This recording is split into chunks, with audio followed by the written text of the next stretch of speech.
Paramashivoham.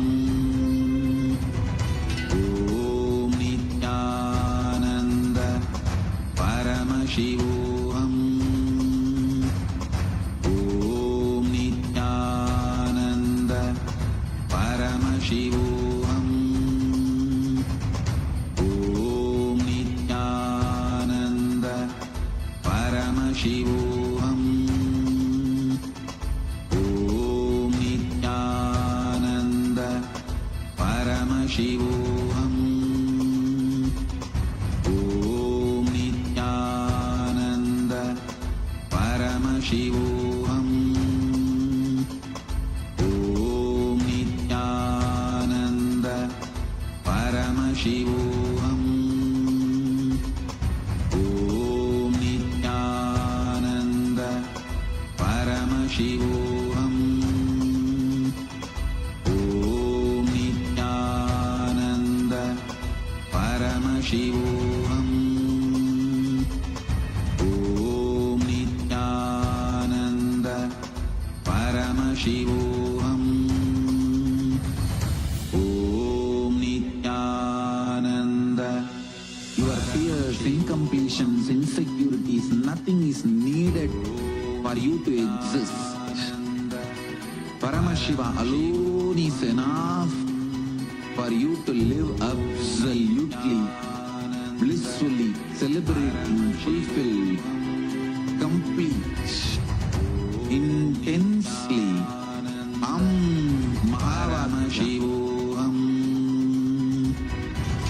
Om Nithyananda Paramashivoham.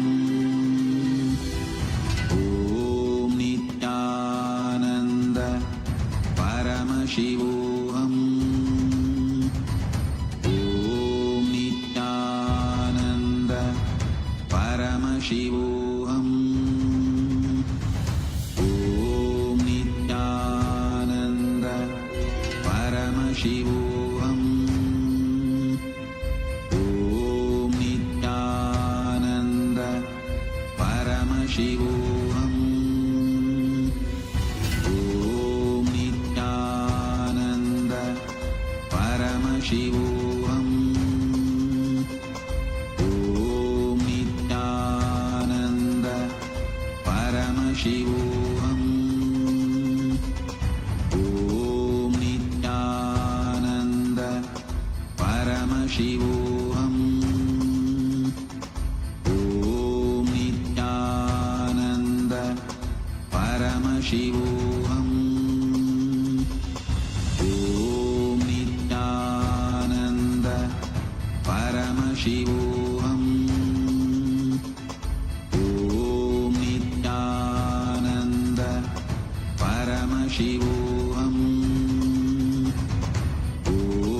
Nithyananda Paramashivoham. Om Nithyananda Paramashivoham. Om Nithyananda Paramashivoham. Om Nithyananda Paramashivoham. Om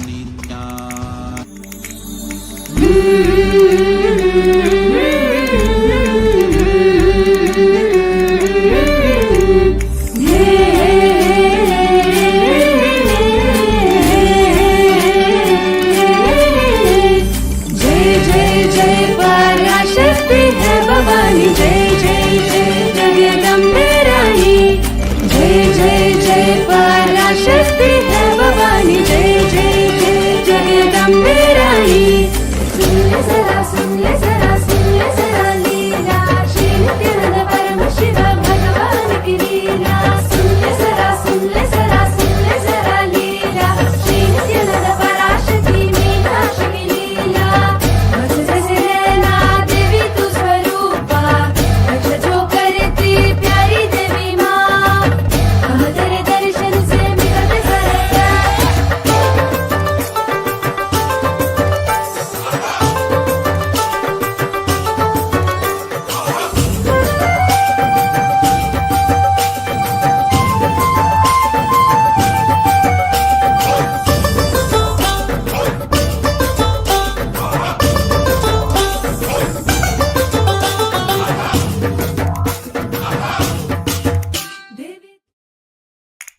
पराशक्ति है भवानी जय जय जय जगदम्बे रानी सुन ले जरा लीला श्री नित्यानंद परम शिव भगवान की लीला सुन ले जरा लीला श्री नित्यानंद पराशक्ति मीनाक्षी की लीला बस जैसे नैना देवी तू स्वरूपा रक्ष जो करती प्यारी देवी माँ हम तेरे दर्शन से मिलते सरकार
नित्यानन्दं परमसुखदं केवलं ज्ञानमूर्तिं तत्त्वमस्याधिलक्ष्यम् एकं नित्यं विमलमचलं सर्वदी साक्षिभूतं भावातीतं त्रिगुणरहितं सद्गुरुं तं Namami. Nithyanandam, everyone. We welcome all of you, all the participants for this very special day of the program. Today is a very, very important and a very beautiful day because we are going to be learning one of the most important secret aspects for success. We're going to be learning about what do we need? What is that one secret ingredient? What is that one secret component we need for success? And how can we achieve that success? So we're going to be learning about the secrets of super determinism. We're going to be learning about will persistence, and willpower. Today, all of us are going to be blessed with the divine darshan of Bhagavan Gangadhara Murthy and Ganga Visarjana Murthy. And we showered the grace and blessings of Ganga Mata, Devi Ganga. And all of us are going to be receiving her blessings today. We're going to be understanding about the key important ingredient required for your success, which is will persistence. Like beautifully Swamiji says.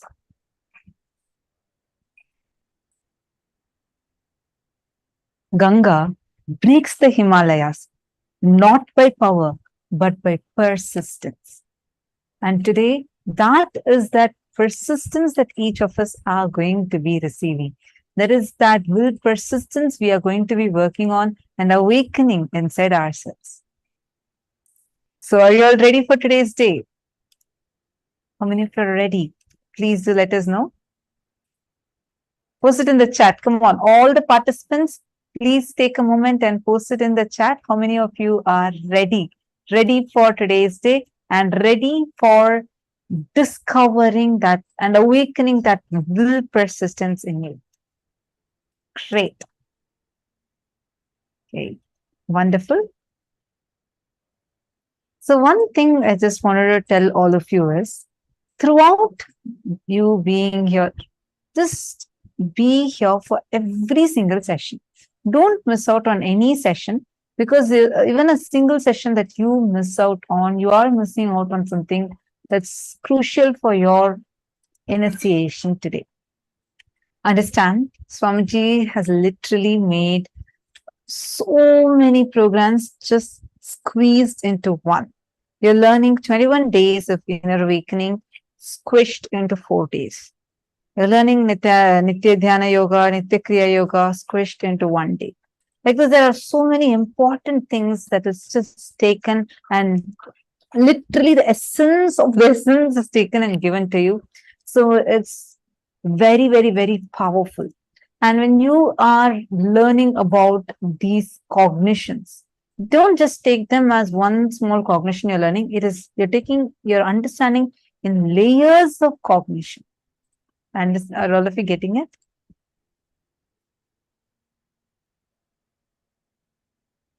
Great. So now it's time that all of us are going to enter into our very first session, and Devi Ganga is going to be gracing and blessing all of us.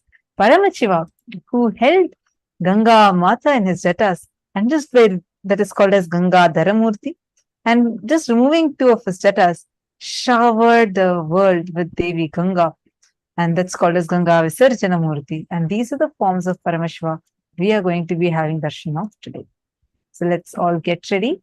The first session, we are going to be learning about what is Satya Loka. Satya Loka, the abode of Lord Brahma. And who is Lord Brahma? Like, what kind of thought comes raises to that? And this is the abode where Ganga resides. So Ganga Mata, Devi Ganga resides. So we are going to be learning about that. Let's now listen to the revelation from Swamiji.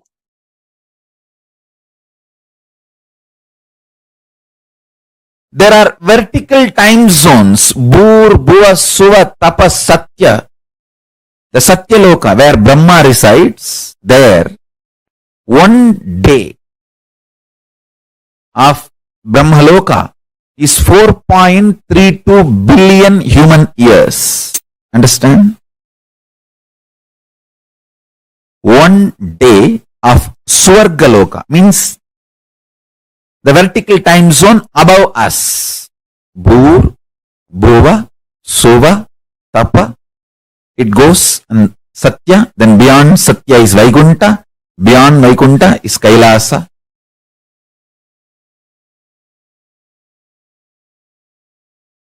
Below Atala, Vitala, Sutala, Talatala, Batala. Understand, I am not giving you some superstitious theories. No. I'll give you precise understanding and experience of these vertical time zones. And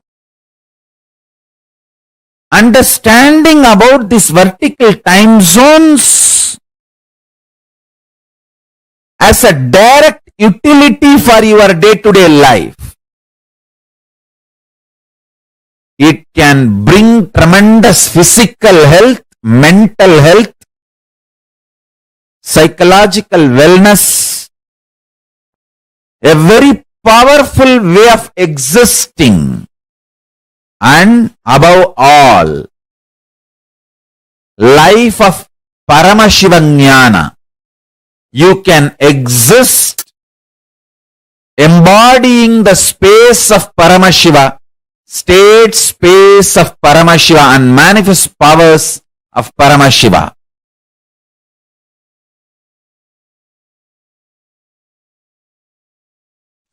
Tapo Loka is above the Jano Loka. The great yogi Sanantana, Ribu, Sanat Kumara, Sanaka, who are the great ascetics, are living there. Its height is 12 crores of yojanas. Above this is the Satya Loka, abode of the Brahma, whose cognitive mind is centered only on Satya, and who has attained the lordship over the Kalpa. Because of such powerful cognition, it's abounding in all kinds of the wealth and awe-inspiring objects and enjoyments. Its height is 16 crore of yojanas. Savitri, the Vedas and the Upavedas are there, assuming their relevant forms above the Satya Loka. There is abode of Vishnu, Paramapada, who subdued Madhu.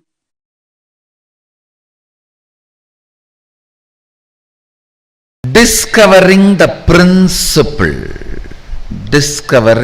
principle on which all the universes function, all the dimensions and planes, 11 dimension, 14 plane, actually 3 planes fall in one dimension itself. One plane does not fall into any of the dimensions. 14 planes, 11 dimensions. All of them function on one principle. For example, if you are habituated for New York lifestyle and enter into old Varanasi, you will have a big cultural shock. If you are habituated to old Varanasi and enter into London, you will have a big cultural shock. Listen carefully. The American dollar may be useful in America. Indian dollar may be, Indian currency, rupees may be useful in India. Malaysian ringgits may be useful in Malaysia. But gold is a universal currency. The whole planet Earth, anywhere, the gold can be used as a currency. Same way, there is certain culture, mental setup, software useful in New York. There is certain mental setup, culture, lifestyle useful in Bangalore. There is certain culture, mental setup useful in Varanasi. There is certain culture, mental setup useful in Germany. If you move to a different place, you will have a cultural shock. But there is one culture, one principle common to the whole 14 planes and 11 dimensions, the whole Brahmanda. If you develop this one principle in you, you have a cosmic currency. You will not have shock in any of these planes. Any transition into any plane, whether you go to Pitruloka, Bhuloka, Bhuvaloka, Tapaloka, Tapuloka, it's called Satya Loka, Brahmaloka, Vaikunta, Kailasa, Goloka, Patala. It is like you have cosmic currency. That principle is oneness.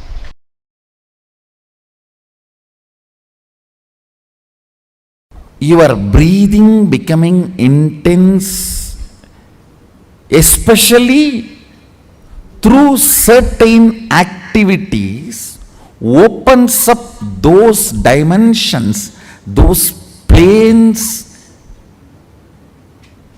and your brain awakens the ability to have access to those dimensions. Listen. Now, you are intensely listening to this truth, and even if it is going above your head, you are trying to let me.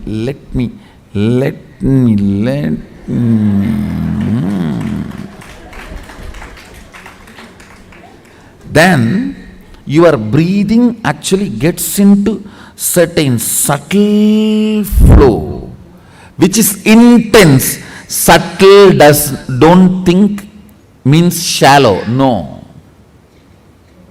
In subtle breathing also it gets intense. During the puja, that subtle intensity happens. During the kirtan, raw intensity. During the yoga, a programmed intensity. Understand? Regulated intensity is yoga. Raw intensity is karana, kirtan. A subtle intensity is while during puja or during the satsang.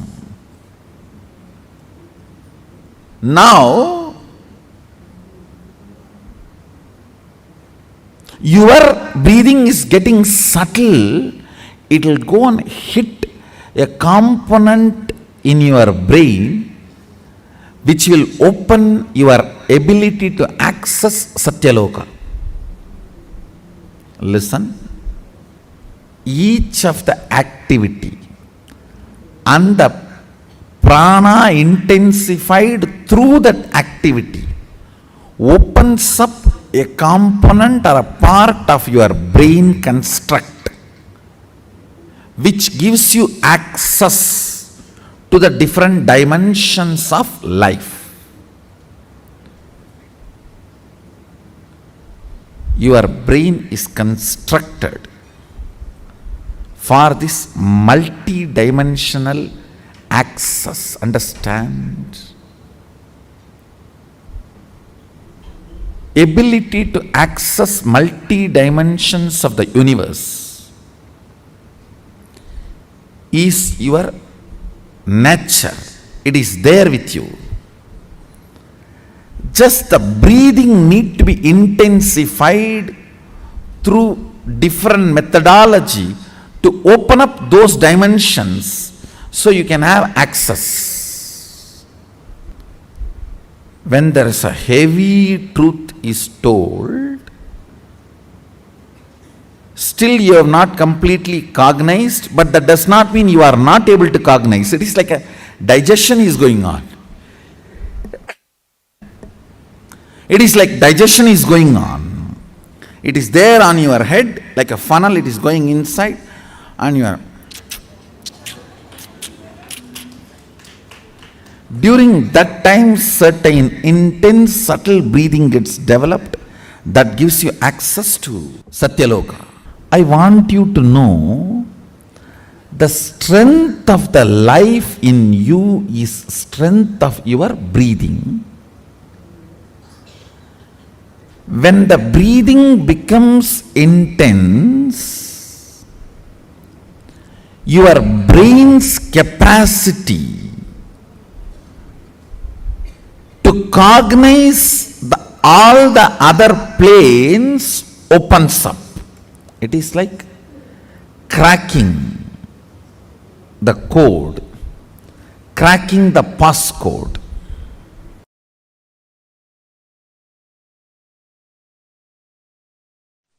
Listen, if you are experiencing oneness, it is Maharloka. If you are experiencing oneness during the multiple expression, even though there are many people, but you know you are in all of them, that is Jana Loka. Even if you listen to these powerful cognitions, you will be irreversibly empowered.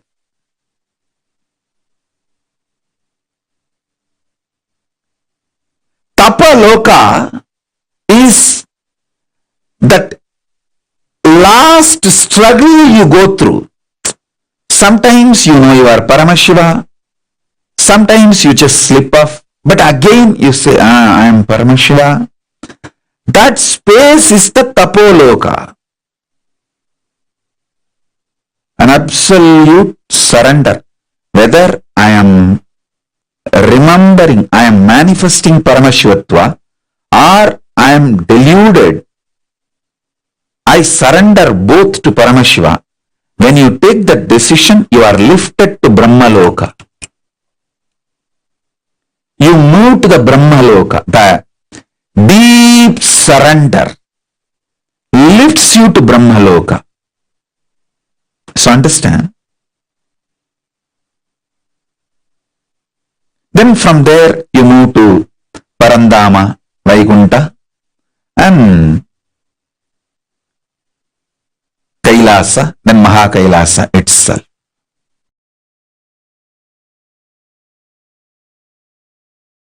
If I raise to Brahmaloka, is it possible to fall back again to Bhuloka or Bhatalaloka? Don't worry. Even if you raise up to Swargaloka, very rarely people fall back. Otherwise, usually 99.999% of the people only go higher and higher and higher. Exemption, rare stories only this falling back. Like sometime rarely you hear some fellow raped his own mother. It's like a rare exemption. Like that, some rare people fall down from Swargaloka to Bhuloka. Otherwise, 99.99% they just go only higher and higher and higher. Gayatri mantra raises you up to Swargaloka.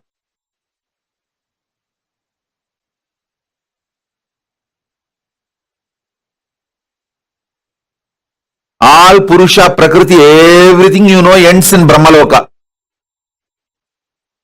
Above Brahmaloka, nothing you even imagine about it. Nothing you can even imagine. You can only experience. Till Brahmaloka only are your imagination projections can even measure.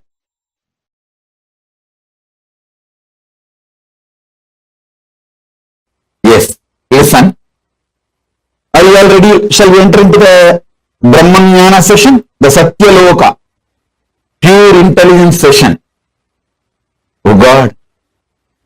Till now what was going on was only introduction. Now only we are entering into the subject. Come on. See. What is Brahmanyana? Aham Brahmasmi. Tattvamasi. Ayam Anma Brahma. Sarvangalvidam Brahma. Prajnanam Brahma.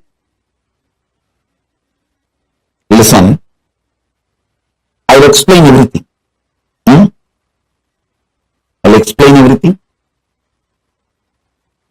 First listen to all these words I am uttering. Aham Brahmasmi, Tattvamasi, Prajnanam Brahma, Sarvam Galvidam Brahma, Ayam Anma Brahma,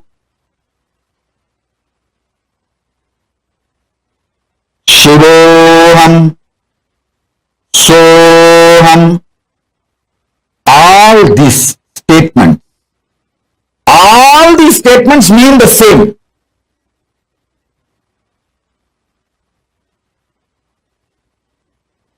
These words are all called Mahavakya. This is the pure Brahmanyana. This is the pure Brahmanyana, Satya Loka.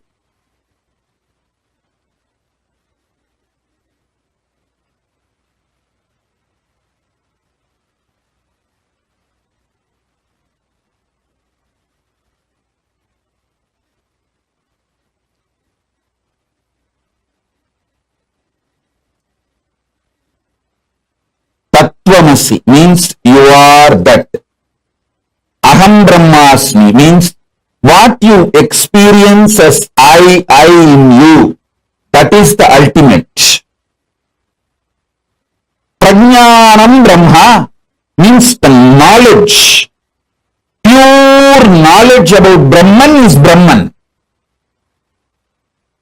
I am Atma Brahma.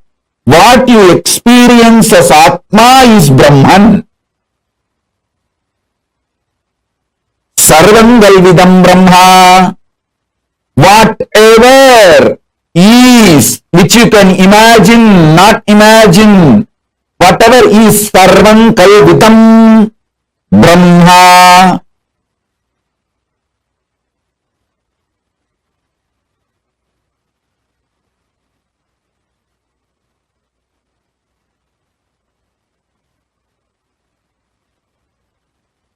All of you please listen. Complete attention please.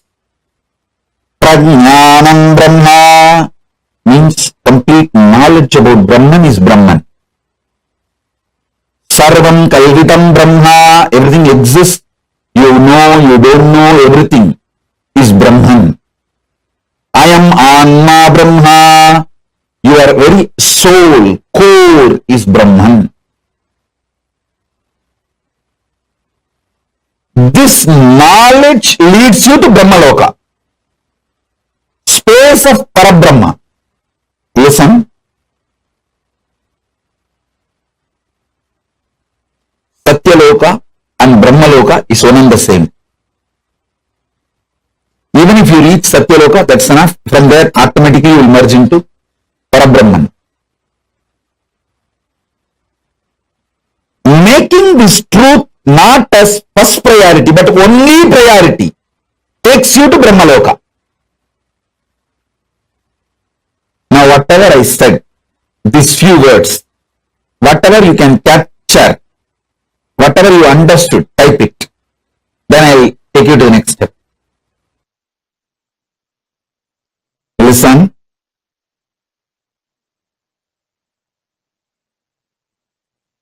Making Brahmanyana not just your first priority, making that as your only priority, makes you manifest pure intelligence.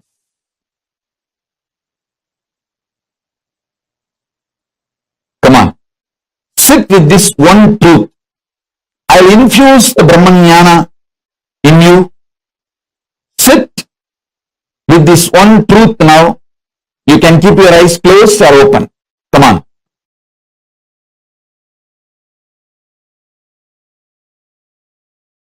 If you start cherishing the idea, I am eternal, means you are eternal. Aham Brahmasmi. Start cherishing the truth. Aham Brahmasmi means you are eternal. Whatever you feel as you is eternal. When you start cherishing this truth, everything else is impermanent. You will see all the psychological, physiological, neurological ups and downs in your life drastically reduces. More and more you get centered on the truth, powerful cognition, you are eternal. Aham Brahmasmi. Other than you being eternal, everything else is not you. When you cherish this one powerful cognition, internalize it, so much of powerfulness will manifest in your life.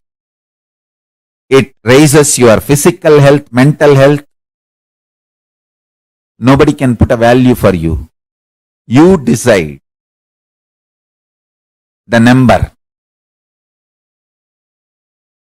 Your utility for yourself and others increases. Wealth is nothing but your utility for yourself and others. If you are able to increase that, your wealth increases. It has nothing to do with education. Understand? Qualification is different, competence is different. Life is all about competence, not about qualification.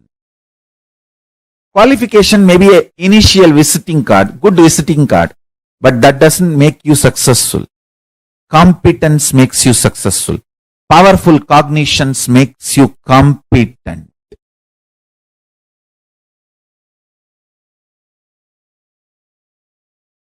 Powerful cognitions makes you competent.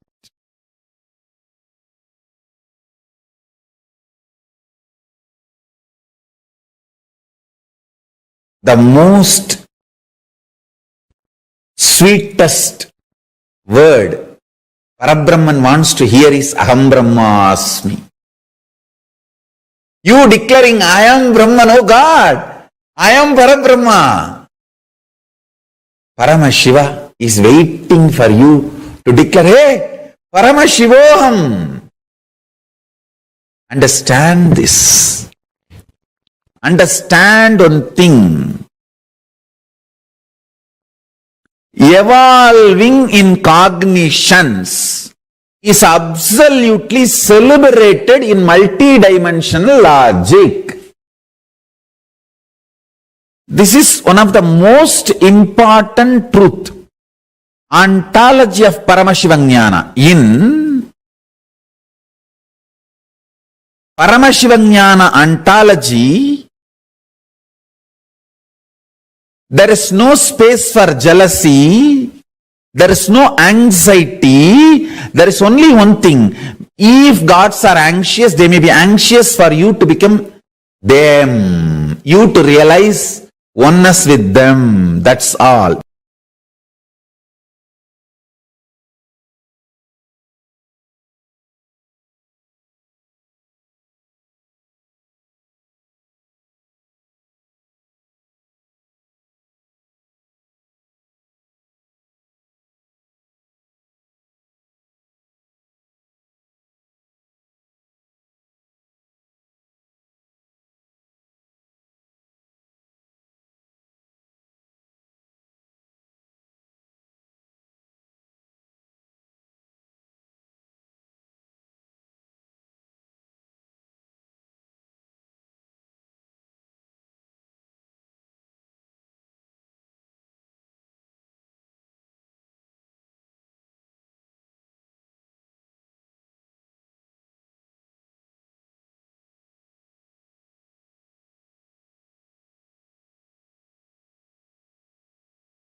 Now what we all learned is about the Satya Loka. How the abode of Brahma exists.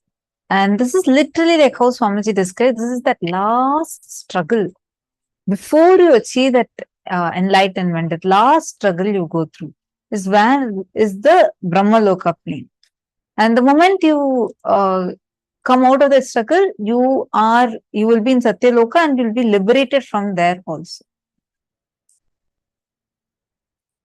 This is the plane where the Brahma Vidya is the ultimate knowledge, ultimate enlightenment knowledge flowers inside of you.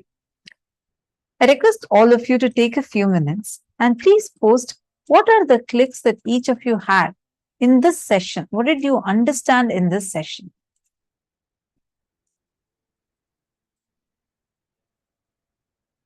Understand. First and foremost thing we need to cognize is our brain has the ability to access multiple dimensions. Like this only in 2017 and 2018, Swamiji actually in 2017, Swamiji revealed saying that your brain is capable of accessing 11 dimensions. Even before that, Swamiji had mentioned. But then people could not really cognize it. What does 11 dimensions even mean? Much later, the scientists discovered that our brain has the ability to access 11 dimensions. So if you are intelligent, you would just take these conclusions and start living it because you know this is the truth. Don't wait for the modern science to catch up, and till then, probably who knows, you're going to be alive or not. Till the time this modern science is going to actually catch up with it. Our Hindu scriptures have been way more advanced, and they have clearly described how this existence is, how your brain also has the capacity to access it. So very powerfully, Swamiji had described to us about the multidimensional access, which is what our brain is constructed for. When your breathing becomes intense, especially through certain activities such as puja, kirtans, yoga, satsang, it opens up those dimensions, the 14 planes, and your brain awakens the ability to access those dimensions. Are you all understanding?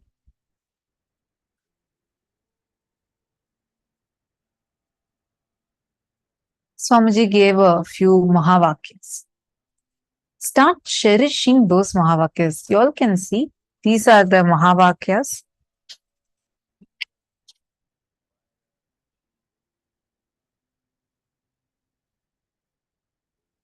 The great declarations in the Hindu Vedagamas that lead you to that experience that you are eternal, ultimate. Swamiji told a few. Aham Brahmasmi, what you experience is I in you. That is the ultimate. Actually, these are all, how much of a translations you read, you can just understand it. It's a rough translation. But what these come from is little. Aham Brahmasmi means I am the ultimate. Prajnanam Brahma.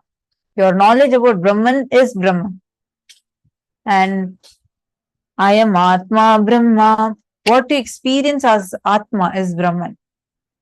Sarvam Kalvitam Brahma. Whatever you can imagine, can't imagine is Brahman. Like this, all these are Mahavakyas. So what Swamiji had also revealed in this session, right? Start cherishing that truth. The ultimate truth, Aham Brahmasmi, I am eternal. Whatever you feel as you is eternal. When you start cherishing this truth, everything else is impermanent. You will see all the psychological, physiological, neurological ups and downs in your life drastically reduce. Take a few minutes and please spend on what you understood from this session. Take a few minutes and please pen down what are you understanding from this, and how do you see, as when Swamiji is telling, start cherishing this as your cognition. What do you understand by it? And how can you start cherishing this as your cognition? Take a moment and please post.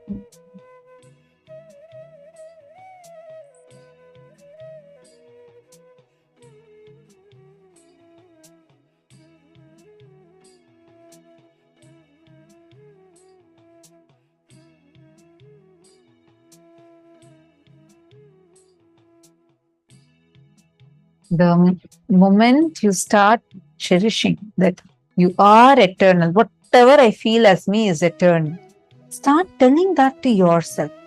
Experiment with it. Play with this cognition. Keep cherishing inside you. Swamiji said, whatever I feel as me is eternal. What I am, actually not just what you feel as you, the one who is feeling, that source of you, that is eternal. So that I, that you existing is eternal. Every time you're going through a really tough time, just cognize, remember. Even now, just remember. That itself is so liberating. You will see how it will immediately liberate you, take you out of the ups and downs, psychological, physical, physiological, psychological, neurological ups and downs will just dissolve.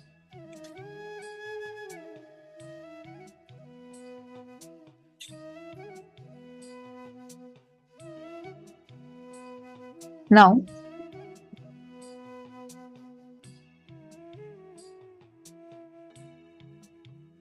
we are also going to be receiving an audio book, and this is the sacred Mahavakya chanting from Swamiji.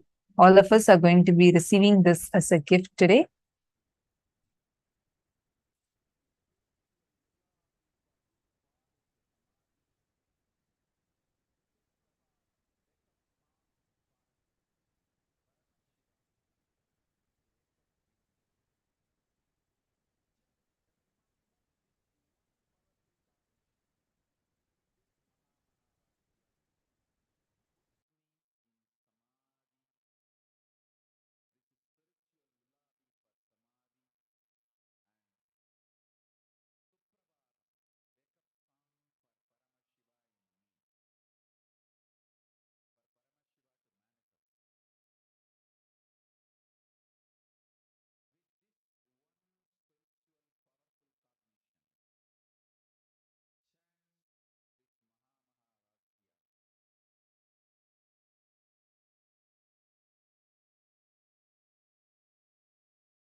Now, today's deity, Devi Ganga, Swamiji beautifully tells Ganga is all about will persistence. She embodies will persistence. She is the manifestation, embodiment of will persistence. Today, all the powers that we are going to be manifesting is all based on this, the power of will persistence. Swamiji tells beautifully, Ganga breaks Himalayas not by her power, but by her persistence. We will be learning about what exactly is will persistence and what exactly it is in the further sessions. But the power manifestation we are going to do today is all about connecting to the water component, Ganga. Your ability to handle the change in the Vatavarana, in the ambience around you, your ability to play with the weather and play with all the different aspects of how the weather is there, or how the bringing rain in a place, all of this is what we are going to be manifesting today. All right. Now, one important thing for all of us to understand is the whole day today, we are learning and touching some of the most important aspects of our life. And it is important that we all have the right understanding and we all are experiencing it, not just understanding it, but actually experientially applying it in our lives. Now, I'm going to be requesting all of you to pick any one place. You all can head to the site called accuweather.com. What we're going to be doing is, see, your ability to handle your inner space, handle the different emotions in your inner space, your ability to handle the different emotions in the outer space. Both are connected. How much you can handle the Vata Varana inside of you, how much you can handle the Vata Varana outside of you, both of it matters. We are now going to be learning how you can apply this principle, how you can handle the Vata Varana. Means, when we say Vata Varana, the ambience, atmosphere, playing with the temperature, playing with the weather, everything, just with your conscious will.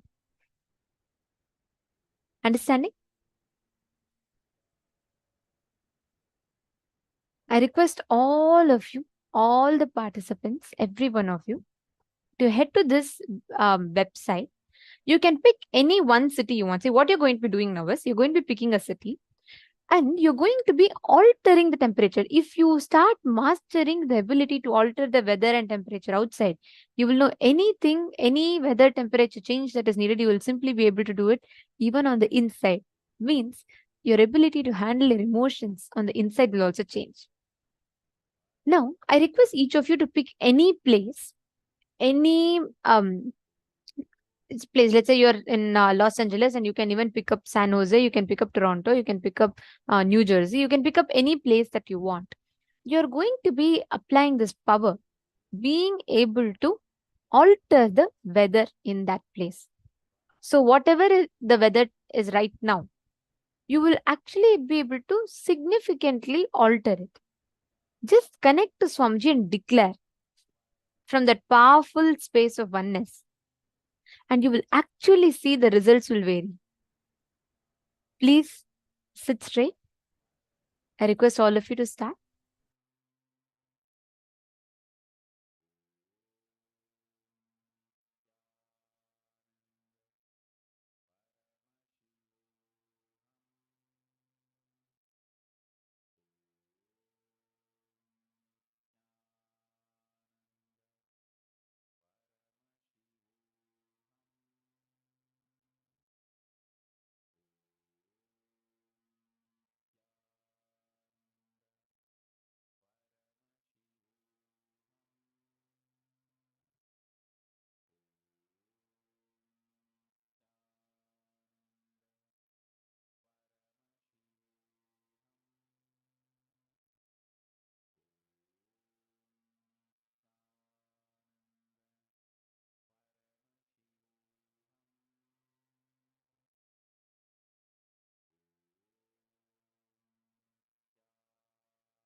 Let us now enter into the next session where we will be learning about Ganga, the happening of Ganga, and how Mother Ganga, Devi Ganga, came into planet Earth.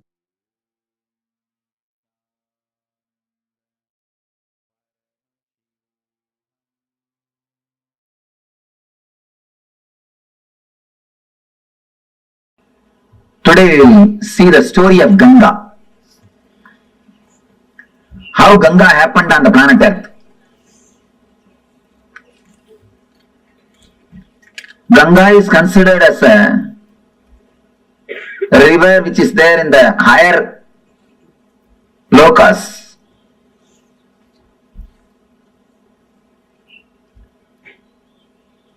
It was there with the Kamandalu of Brahma. Means this is the energy, this is the water energy of existence. Brahma means a creator, the energy which creates the whole existence. You see Brahma, you can see four things with him. One is the Kamandalu, means the water energy. Another one is the palm leaves, Veda, knowledge, wisdom. Then Akshamala means Japamala. Akshamala represents the vibrations, sounds. Through all these things, and then the swan will be there. Hamsavagana. The swan, Hamsa represents continuous meditation. Hamsa means continuously meditating. If you see the sound of your inhaling and exhaling, it will be hum, sum. It will go as a hum and come out as sum. When they say hum, sum, they mean continuous awareness. Creator has to be with continuous awareness. Only with awareness you can create. Creativity and awareness is directly connected. That is why Brahma is described with Akshamala, means vibrations. Pustaka means the knowledge, Vedas. And the Kamandalu, water energy. And Hamsam, awareness. Man who has reached the ultimate awareness, the Parama awareness, is Paramahamsa.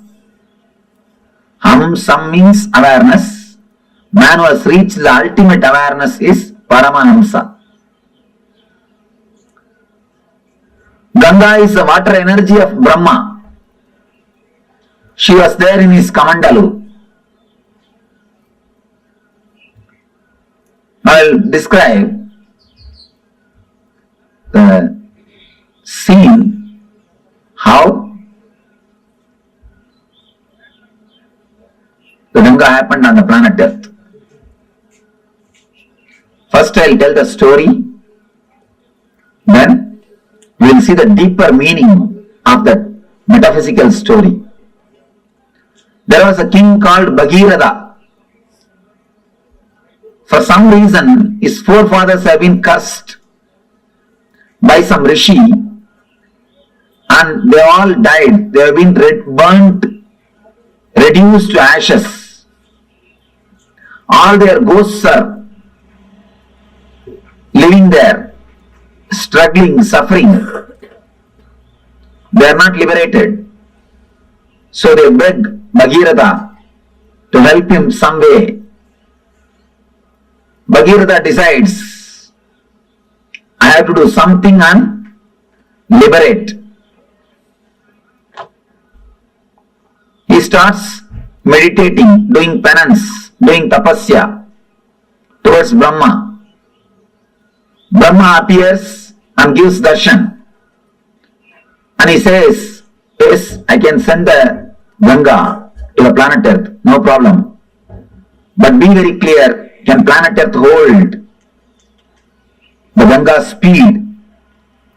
Can planet Earth sustain the force of Ganga? First, do something for that. Arrange for it. Then I will send the Ganga. Then again he starts doing penance. doing tapasya. After the tapasya, Shiva appears. Shiva asks, what do you want? Then Bhagirath says, now Brahma accepts to send the Ganga to planet Earth, but he says the whole planet Earth will be washed away. Planet Earth cannot withstand the speed of Ganga. Please do something. You have to protect us. You have to take care of us. Shiva says, all right, I will take care. Don't worry. Tell Brahma to send Ganga. I will take care. He gives the assurance. Then again he meditates towards the Brahma. Now Brahma appears and says, I am ready to send, but Devatas are not ready to depart with Ganga. Devatas wants Ganga to be there. Bhagirath asks, what for Devatas wants Ganga to be there?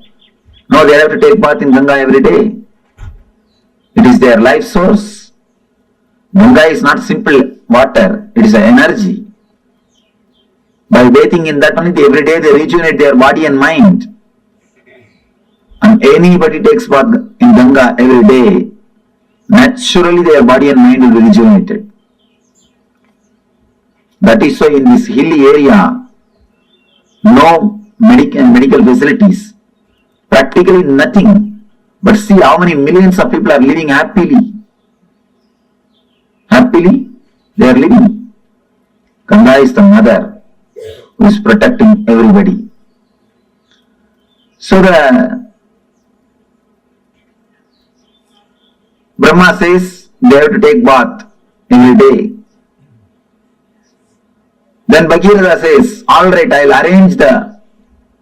arrange all the facilities for Devatas to stay in the planet Earth.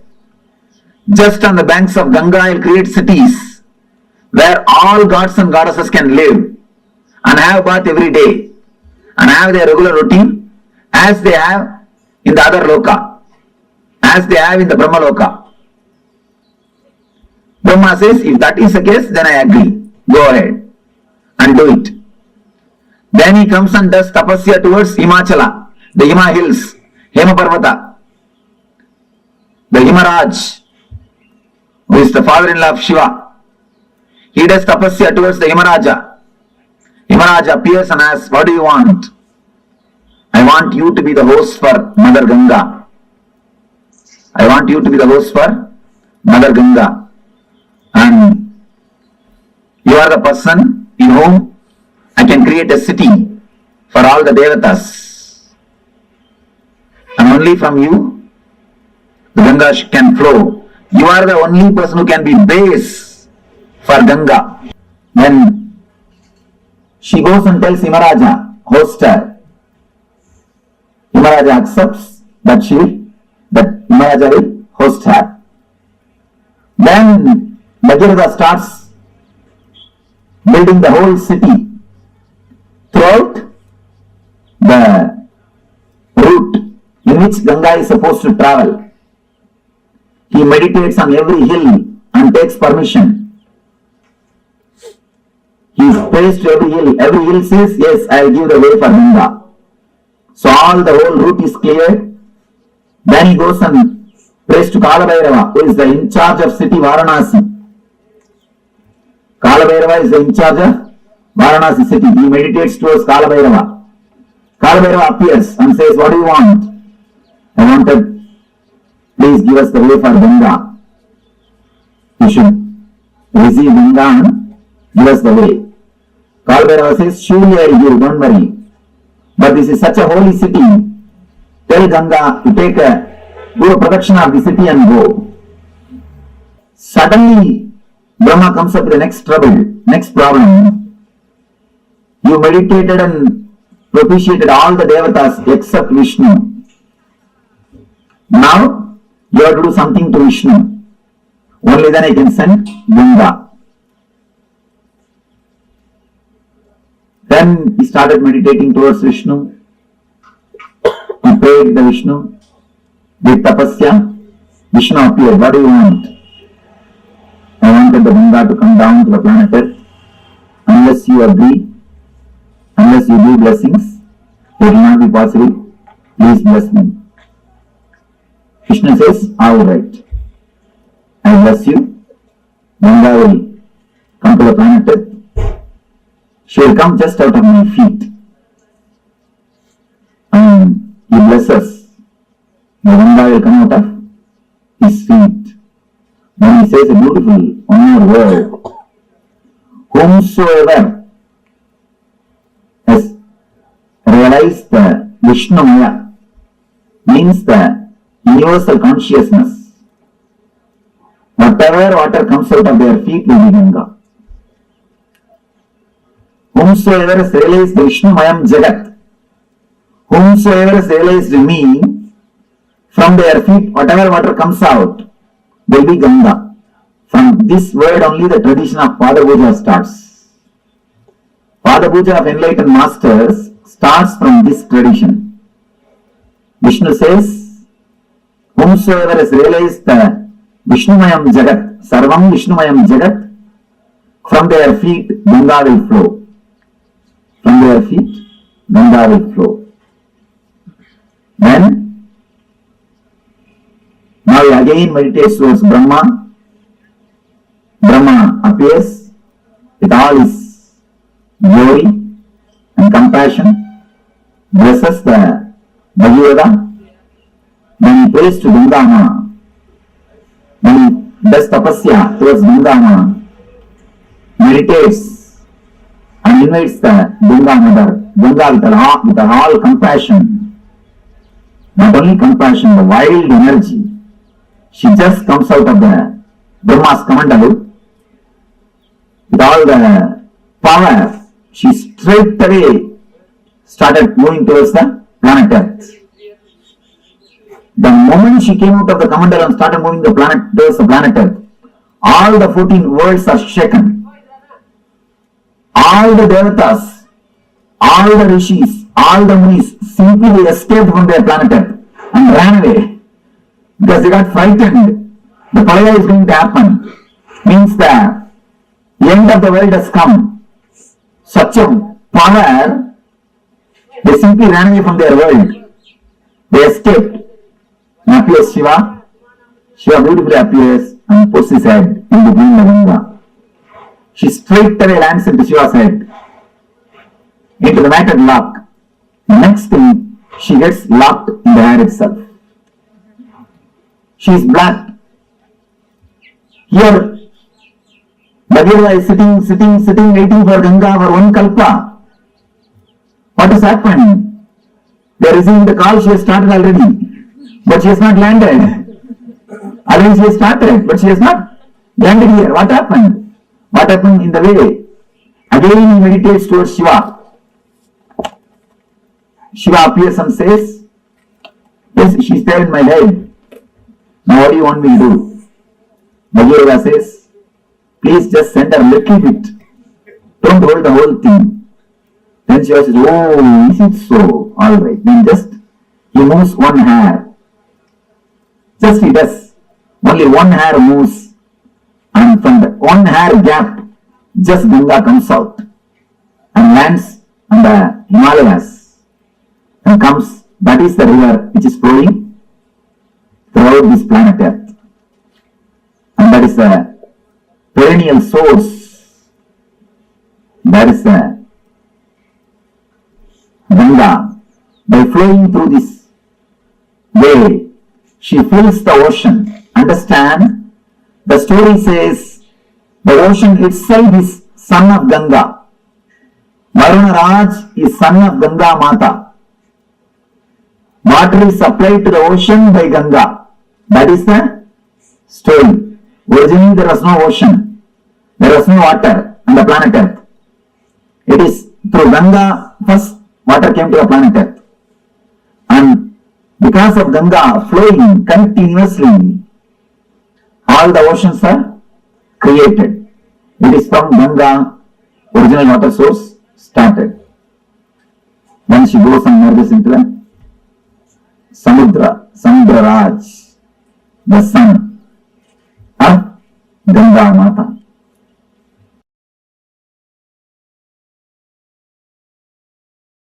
Ganga is a river of knowledge, a river of enlightenment. There are some slokas which says just by drinking the Ganga water you can get enlightened. With all my integrity and authenticity, I can vouch with my integrity and authenticity. Just by living around Ganga and drinking the Ganga water every day, even remembering the Ganga's sacredness, one can become enlightened. Because it's such a powerful technique, powerful method, powerful process. Ganga heals all the violence we carry. Ganga heals all the incompletions we carry. See, the lust is an incompletion, anger is an incompletion, violence is incompletion. All the incompletions we carry, Ganga can purify. Ganga can really, really purify.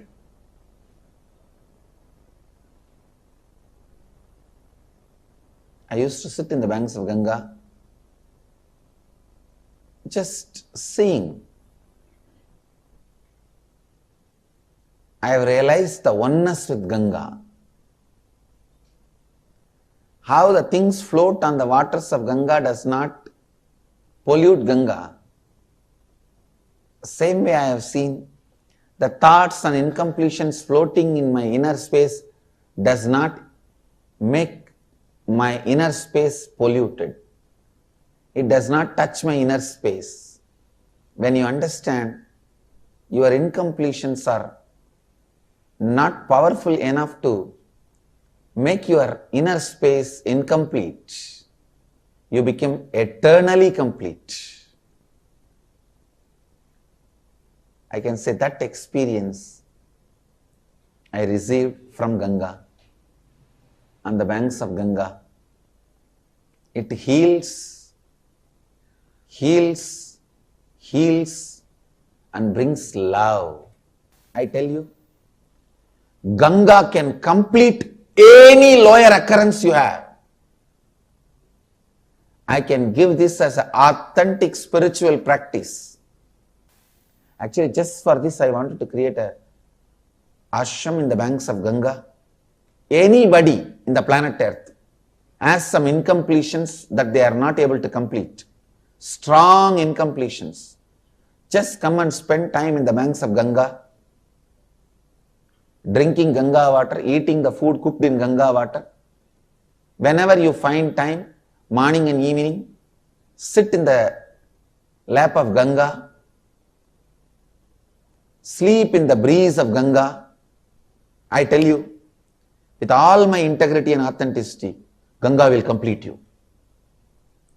Because even the people who are dead, their incompletions, curses given to them, their incompletions, she has completed. And you are alive. She can enter into your muscle memory, bioenergy and complete you. Do pranayama in the banks of Ganga, that Ganga prana will go inside. Eat the food cooked in the Ganga water. Drink Ganga water. Live in the banks of Ganga. Sit in the banks of Ganga and meditate. Sleep in the banks of Ganga. In her breeze. Enjoy the weather in the banks of Ganga. I tell you, she can complete you. That is why many sadhus who live here, even if they don't do any spiritual practice, they will be liberated. They will become a Jivan Muktas.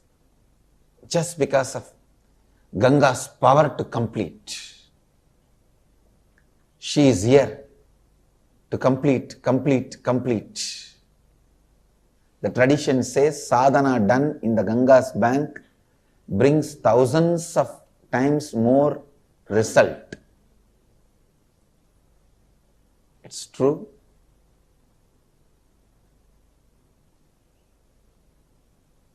Ganga Mata is such powerful energy, such beautiful energy, such great energy. The largest worshipped deity is Ganga. She is the Kalpataru for planet Earth. Whatever, whoever wants, she goes on showering. She is like a mother. Physically also she gives what do you want, and spiritually also she showers what do you want. She is the Kalpataru.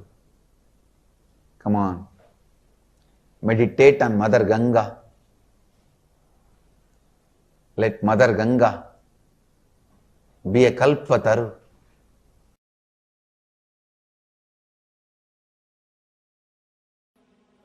Now you understand the whole story of Ganga from the dimension of a spiritual enlightenment. Actually, the whole story is metaphysical expression of Bhagavān's enlightenment. The whole story is the metaphysical expression of Bhagavān's enlightenment. First thing, Bhagavān is tortured by the past samskaras, engrams. That is the elders who are not liberated, who are still there hanging around him. He is continuously tortured by the past samskaras, engrams. So he does tapasya towards the creator of the whole universe. Continuously meditates. He wants the knowledge, the energy to be flooded on him so that all the engrams will be washed away. All the engrams will be destroyed. And one more important thing, Ganga came, she washed all the ashes of Bhagavān's forefathers and liberated all of them and gave ultimate enlightenment to Bhagavān, and she is here, liberating people. So he is meditating towards the creator, the divine energy, so that the energy can be flooded on him. The Shakti can happen to him. All the engrams will be washed away. He will be liberated, enlightened. The first darshan of creator is what I call first experience, Satori. Understand, why do you think Brahma is described with a 4 head? Don't think 4 heads are there. He can see complete 360 degree. The first experience is what is described as Brahma.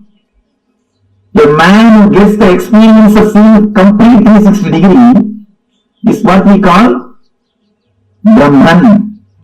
He has achieved Brahma. He has achieved the Brahman consciousness.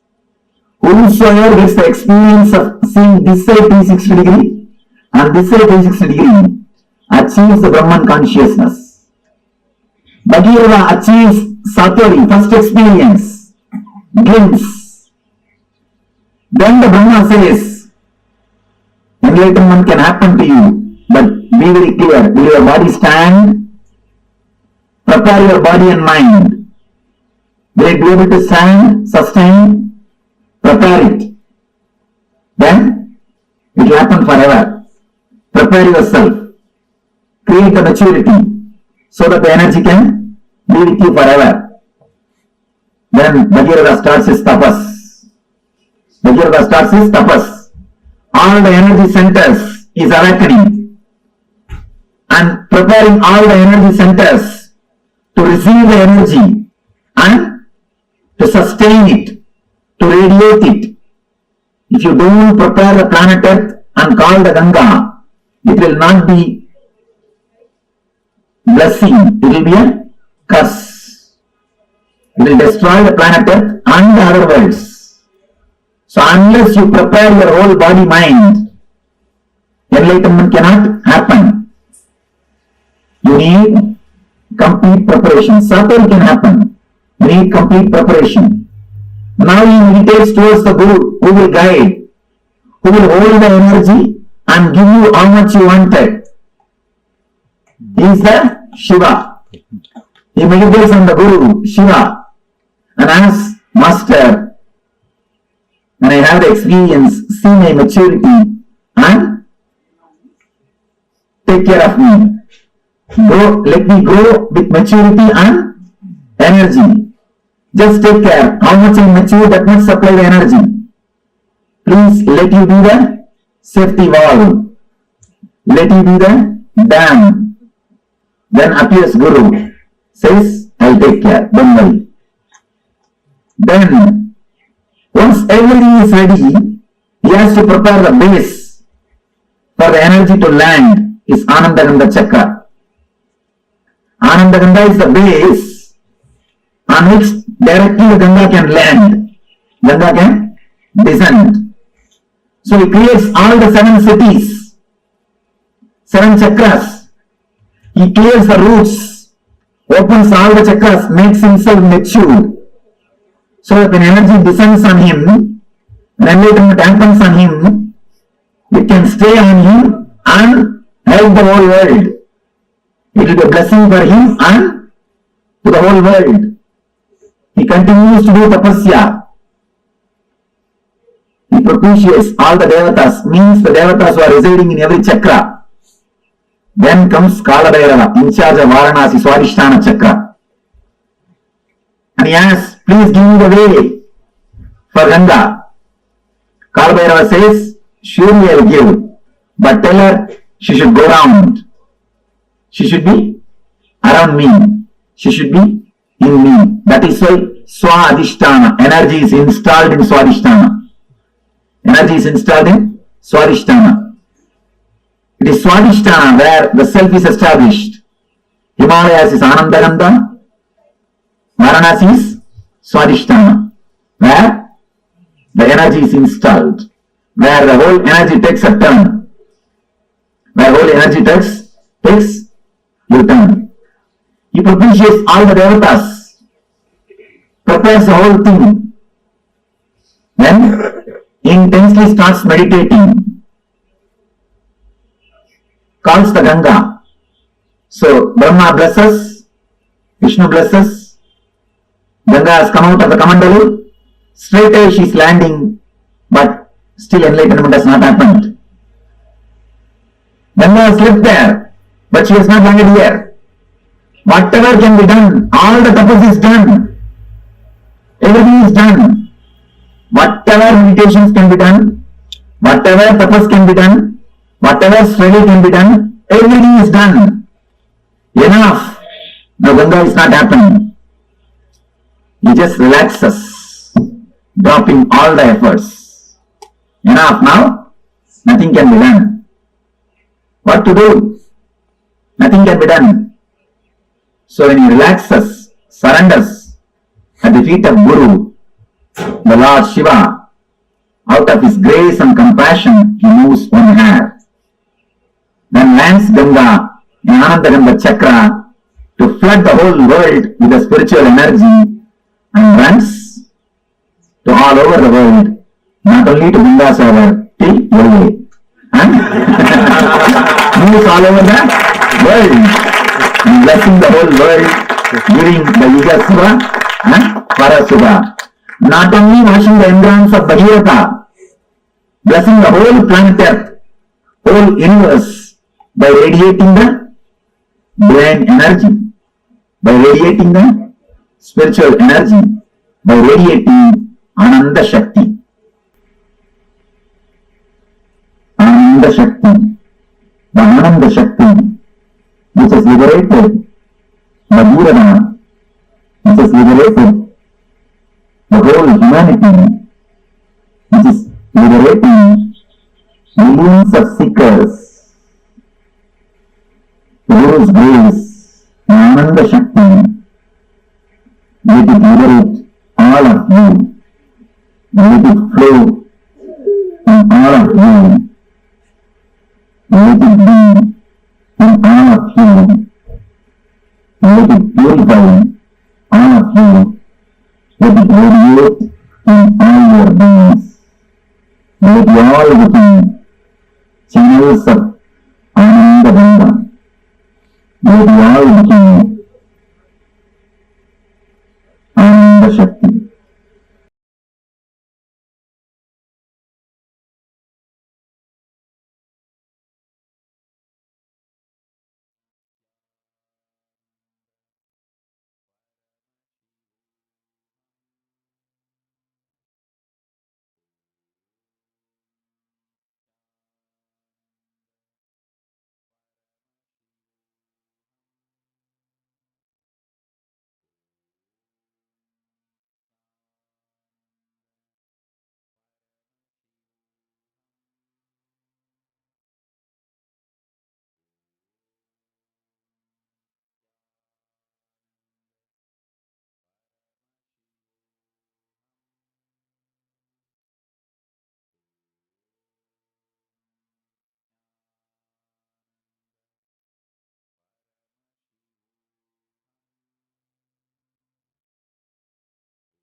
Swamiji so beautifully revealed about Ganga, the embodiment of will persistence.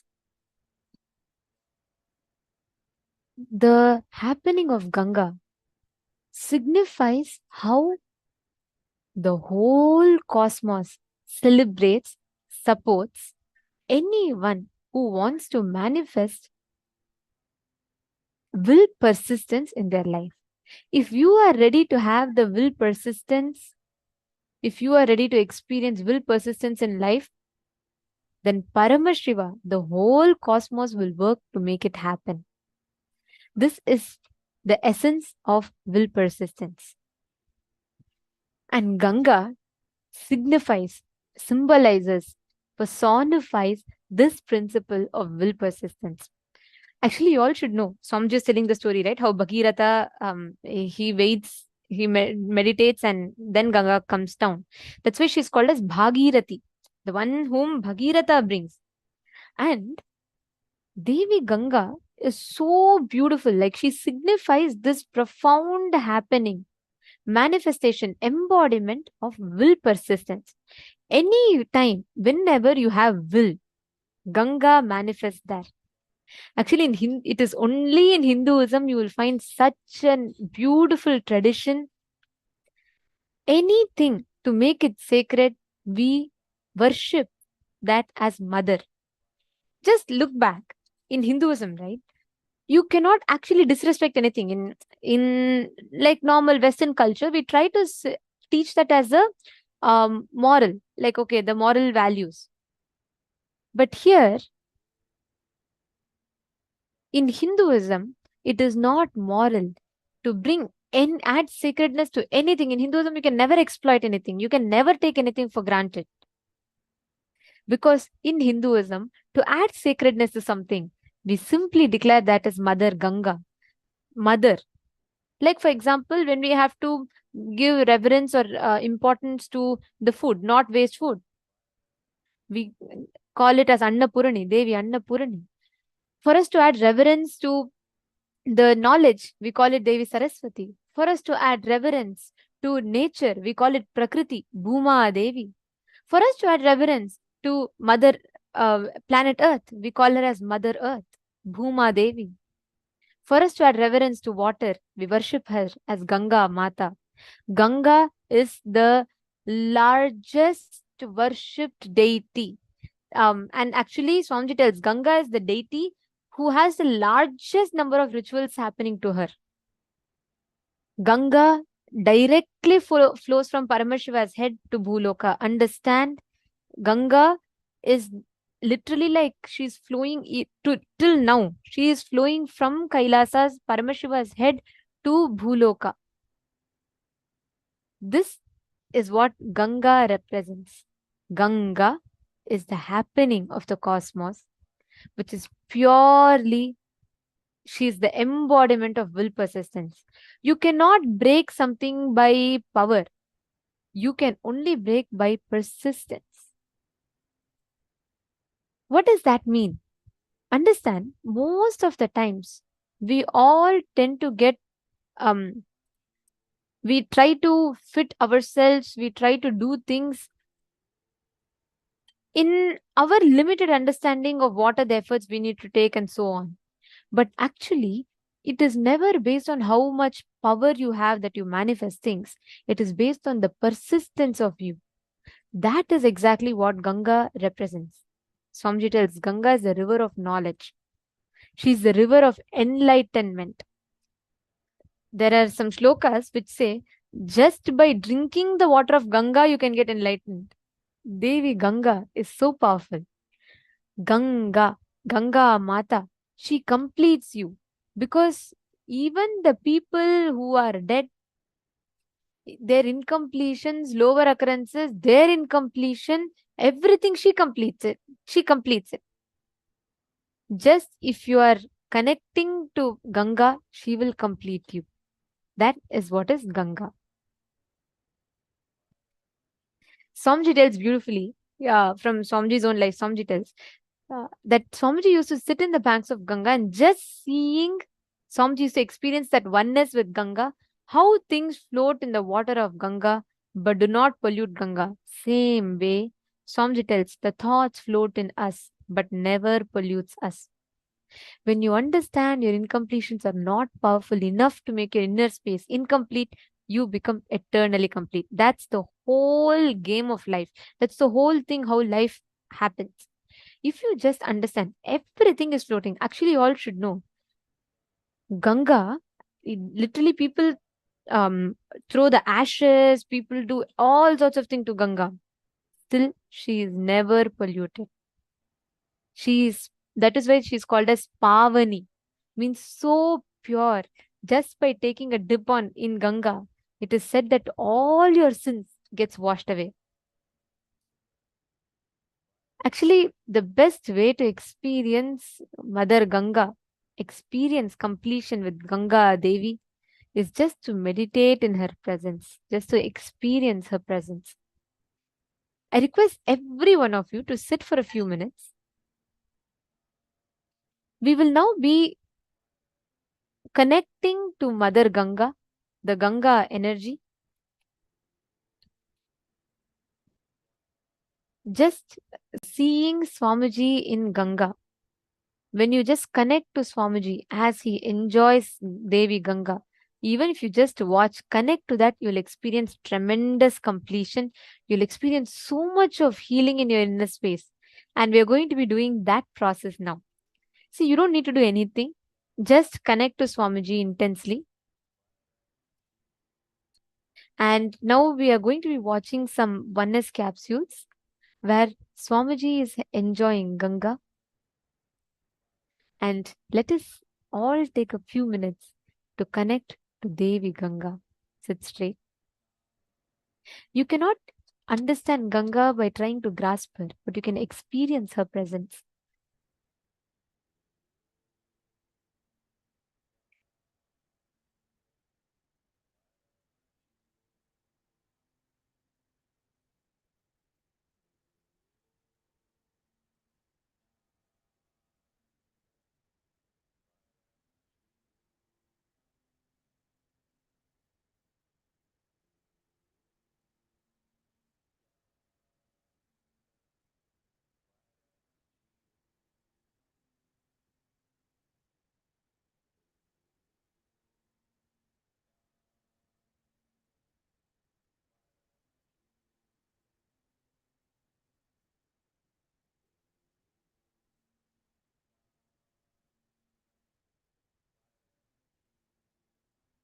Now, let us see the oneness capsules, how Swamiji enjoys Mother Ganga.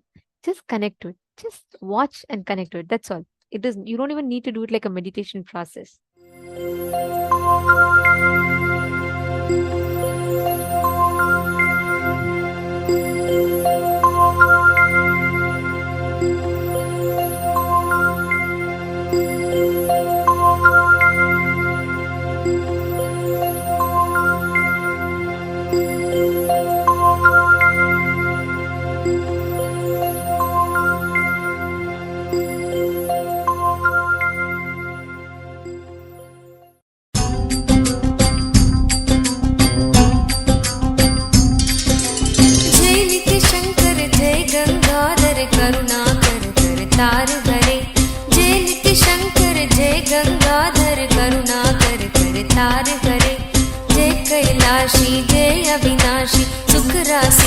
सार हरे जय कैलाशी जय अविनाशी सुख राशि सुख सार हरे जय शशि शेखर जय डमरूधर जय जय प्रेमागार हरे जय शशि शेखर जय डमरूधर जय जय प्रेमागार हरे जय त्रिपुरारी जय मदहारी अमित अनंत अपार हरे जय त्रिपुरारी जय मदहारी अमित अनंत अपार हरे निर्गुण जय जय सगुण नामय निराकार साकार हरे नित्यानंद पुरी ईश्वर नित्या पाहि पाहि दातार हरे नित्यानंद पुरी ईश्वर नित्या पाहि पाहि दातार हरे हर हर नित्य देव हरे हर हर नित्य देव हरे हर हर नित्य देव हरे हर हर नित्य देव हरे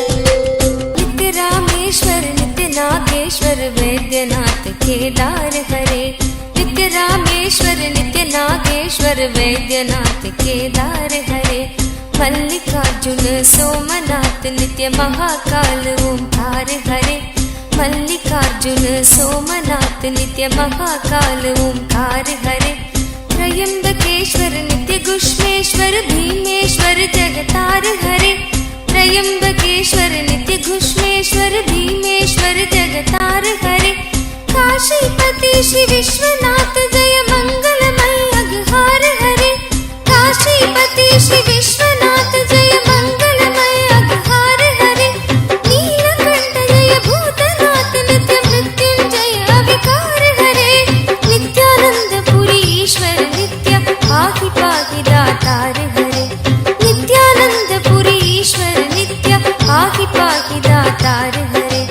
हर हर नित्य देव हरे हर हर नित्य देव हरे हर हर नित्य देव हरे हर हर नित्य देव हरे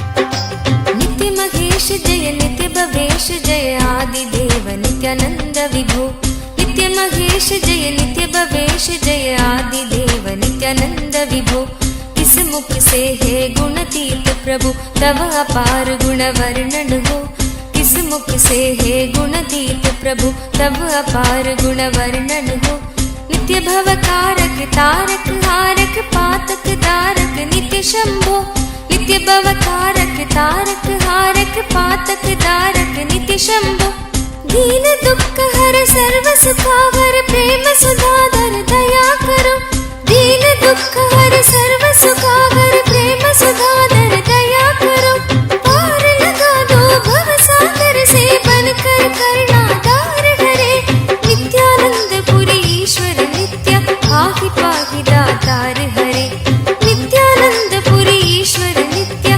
पाहि पाहि दातार हरे हर हर नित्य देव हरे हर हर नित्य देव हरे हर हर नित्य देव हरे हर हर नित्य देव हरे जय मन भावन जय अति पावन शोक नशावन नित्य शंभो जय मन भावन जय अति पावन शोक नशावन नित्य शंभो विपद विदारण अदम उबारण सत्य सनातन नित्य शंभो विपद विदारण अधम उबारण सत्य सनातन नित्य शंभो सहज वचन कर जलज नयन वर धवल वरण तन नित्य शंभो सहज वचन हर जलज नयन वर धवल वरण तन नित्य Shambho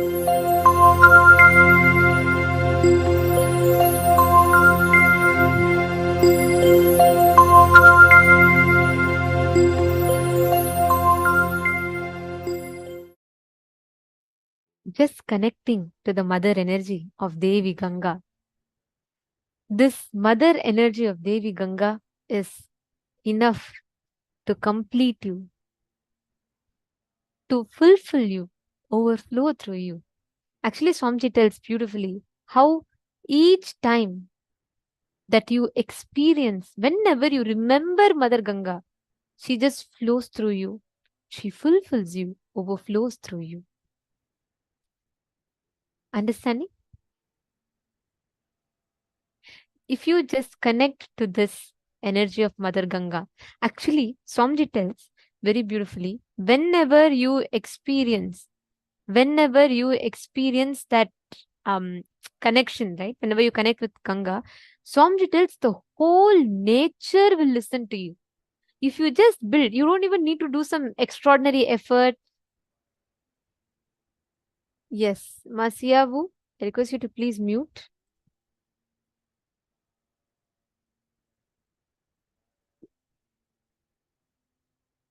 Yes.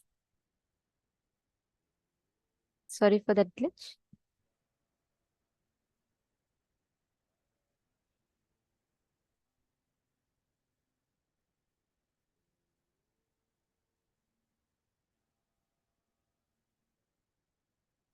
Hope all of you are able to hear now. Okay. Now, see, all of you are here, right? Just connect to Ganga. Sit now. Okay, Ma Karin, you're asking which place? This is Varanasi, Ma. Ganga in Varanasi. It's a very beautiful. Actually, you should see whenever Swamiji sits in the banks of River Ganga, right? Oh my God, Swamiji will just be in that overflowing love with the whole cosmos. Because, like Swamiji tells, whenever you sit, even sitting in the banks of River Ganga will overflow and fulfill you. Just sitting in the banks of Ganga will bring so much of completion in your inner space. You're understanding, ma? Very nice. Actually, all of you sit now, intensely connect. You will see that just by, you don't even need to try focus, meditating, nothing. You can connect to Ganga and you will see automatically from that reverence when you worship, when you say, Ma, Ganga, please can you come, please can you just flow here? She will simply listen to you. Ma Jyotikonda is asking, it's Rishikesh. Actually, Ma Ganga flows all the way from Himalayas. She merges into Bay of Bengal. So it's a long journey. She flows in different paths. Swamiji has been to Ganga and Haridwar. Swamiji has walked along the banks of Ganga fully. So yes, in different places. This particular oneness capsule is from Kashi, Varanasi. All right. Now I'm going to request each of you here to connect with this mother energy, Devi Ganga, and manifest the power of being able to change the Vatavarana, change the temperature. Take a few minutes, chant the Mahavakya.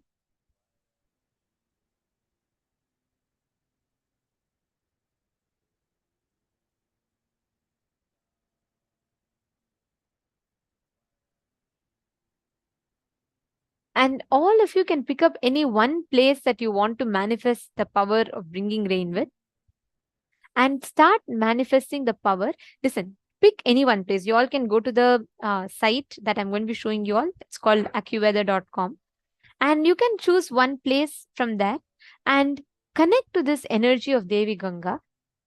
Check the current temperature, measurements of the current temperature. Chant the Mahavakya.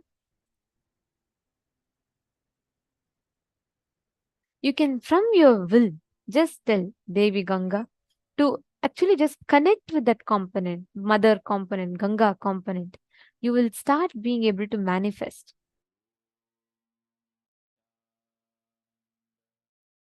Paramashivoham. Om Nithyananda. Paramashivoham. Om Nithyananda. Paramashivoham. Om Nithyananda. Paramashivoham. Om Nithyananda. Paramashivoham.